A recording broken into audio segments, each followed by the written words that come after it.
सी गहराई ज्ञात कर सकते हैं। इसके बाद बच्चों हमारे पास एक और यहाँ पर बहुत ही इंटरेस्टिंग टॉपिक है। देखिए डेली लाइफ में इसका कितना यूज़ होता है हमारे सराउंडिंग में, उस पर हम आपसे बात करने जा रहे हैं, जिसको यहाँ पर कह रहे हैं पूर्ण आंतरिक परावर्तन। लेकिन उससे पहले क्रांतिक कोण की भी बात करेंगे। देखिएगा जरा सा चित्र में ध्यान दीजिए। ए से एक किरण सीधा निकल गई। एक बात पहले ही आपसे कहूँ, ध्यान रखिएगा, ये हमारा डेंसर मीडियम है और ये रेयरर मीडियम है। अर्थात डेंसर से रेयरर मीडियम में आप जा रहे हैं, ठीक है। सघन से विरल माध्यम में आप जा रहे हैं यहाँ पर। तो बच्चों ध्यान दीजिए, एक किरण ये सीधी चली गई, ठीक है। दूसरी किरण यहाँ से O से O1 पे पड़ती, O1 पे पड़ती है। क्या होगा, सघन से विरल माध्यम में जा रहे हैं तो अभिलंब से दूर हटेगी कोण। अपवर्तित किरण क्या होगी, अभिलंब से दूर हट जाएगी। R का मान यहाँ पर I से अधिक होगा। और दूरी पर जाके यहाँ पर O2 पर देखते हैं बिंदु पर क्या हो रहा है। देखिए I डैश का मान I से ज़्यादा हो जाएगा दूर हटने पर यहाँ पर। तो जब I डैश बढ़ गया तो R डैश का भी मान ज़्यादा हो गया, अपवर्तन कोण और अधिक हो गया। तीसरी स्थिति देखिए जरा सा O3 की। अब क्या हुआ, I के किसी मान के लिए I और बढ़ते हुए यहाँ पर IC नाम दिखलाया है बच्चों। और अब क्या हुआ, अपवर्तन कोण बढ़ते बढ़ते कितना हो गया, 90 डिग्री पर हो गया। तो जब ये 90 डिग्री पर आपने देखा, यहाँ पर सघन से विरल माध्यम में जा रही है प्रकाश की किरण, अभिलंब से दूर हटेगा, अर्थात R ज़्यादा होगा I से। पुनः I को आपने और बढ़ाया, R भी और बढ़ गया। अब I को आपने इतना बढ़ा दिया कि R कितना हो गया, एंगल ऑफ रिफ्रैक्शन कितना हो गया, अपवर्तन कोण का मान 90 डिग्री हो गया। 90 डिग्री मान जब हो गया, इसी समय पर इस आपतन कोण को क्या कहेंगे, क्रांतिक कोण कहेंगे। तो बच्चों आपतन कोण का वह मान जिसके लिए अपवर्तन कोण 90 अंश का हो जाए, क्या कहलाएगा, क्रांतिक कोण कहलाएगा। तो अपवर्तन कोण का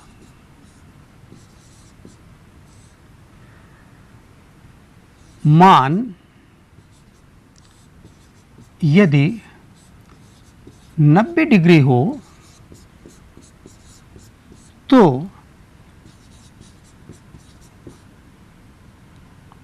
आपतन कोण I को क्या कहेंगे, क्रांतिक कोण। I को क्रांतिक कोण कहेंगे।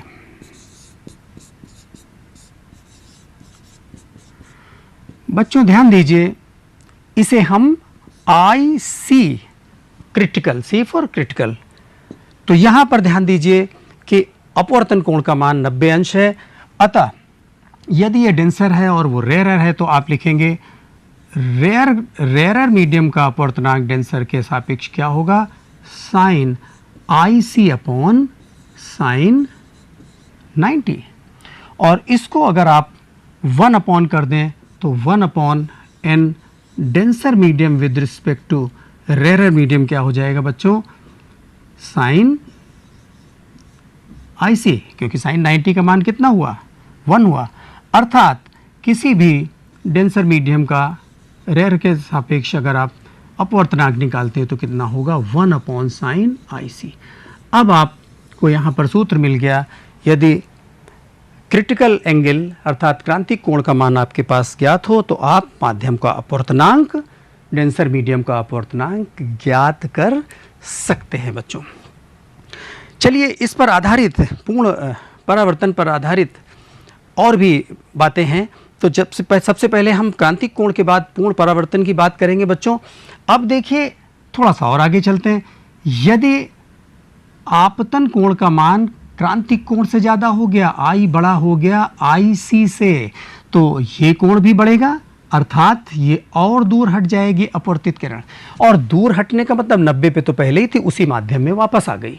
तो उसी माध्यम में जब वापस आ गई बच्चों तो ये क्या हो गया, पूर्ण आंतरिक परावर्तन कहलाएगा। यहाँ पर प्रकाश की किरण सघन से विरल में जा रही थी, उस माध्यम में निकल ही नहीं पाई, अपवर्तन हो ही नहीं पाया, तो स्नेल्स लॉ यहाँ पर अब नहीं लग पाएगा। यहाँ पर आपको पूर्ण आंतरिक परावर्तन हो गया। बच्चों, डेली लाइफ में इसके बहुत सारे एग्जाम्पल आप लोग देख सकते हैं। हीरा, देखिए हीरा क्यों ज़्यादा चमकता है? हीरा पहचाना जाता है अपनी चमक के लिए। होता क्या है, उसका क्रांतिक कोण होता है 24.4 डिग्री लगभग।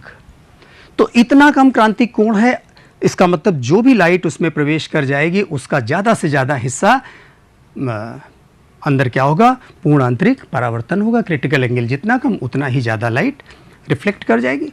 और बाकी कारीगर उसको इस प्रकार से तराश करते हैं कि वो अंदर से कई बार में पूर्ण आंतरिक परावर्तन होता है और किसी विशेष तरफ से जब दिखलाई देता है तो उस चमक दिखलाता है। दूसरी बात आपको बताना चाहूँगा बच्चों, यहाँ पर देखिए एक स्लाइड में ये प्रिज्म है यहाँ पर, और हम किसी किरण को 90 अथवा पाई पर मोड़ने के लिए 90 डिग्री पर मोड़ना है प्रिज्म को। इस तरह से लाइट यहाँ पर गिरी। यहाँ पर देखिए प्रिज्म का यहाँ पर क्रांतिक कोण होता है बच्चों 41 पॉइंट समथिंग, लगभग 42 डिग्री। अप्रॉक्सीमेटली कितना बच्चों? लगभग में है 42 डिग्री। तो आपतन कोण कितना हुआ? 45, अर्थात IC से ज़्यादा है, तो पूर्ण आंतरिक परावर्तन हो जाएगा। किरण यहाँ से गई और इस तरफ निकल गई, दूसरी किरण इस तरफ से 90 डिग्री पर देख रहे हैं, परिवर्तन हो गया इसका। आगे देखते हैं कि इस तरह से अगर यहाँ पर प्रिज्म को घुमा दिया और पुनः यहाँ पर देखिए 45 डिग्री पर ये जा रहा है, तो यहाँ पर परिवर्तन, इसका परावर्तन हो गया, और यहाँ पर पढ़ने के बाद पुनः परावर्तन हो गया, ये भी 45।